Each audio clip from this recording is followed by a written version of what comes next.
Hi friends, చూడండి next video పెట్టిన ఇక గుండం కాడికి వచ్చినాం. నీళ్ళ గుండం కాడికి ఈ నీళ్ళు బాగా సత్యం ఫ్రెండ్స్.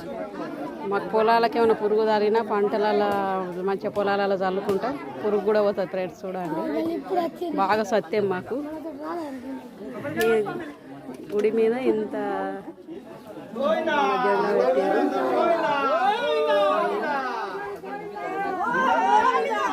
నీళ్ళు చల్లుకొని గుళ్ళకి పోవాలని ఇక్కడికి వచ్చిన ఫ్రెండ్స్. నేను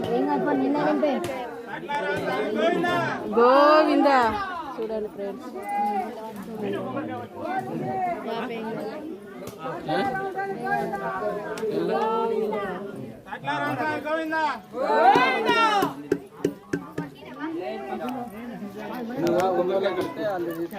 నీళ్ళు కనబడుతున్నాయా?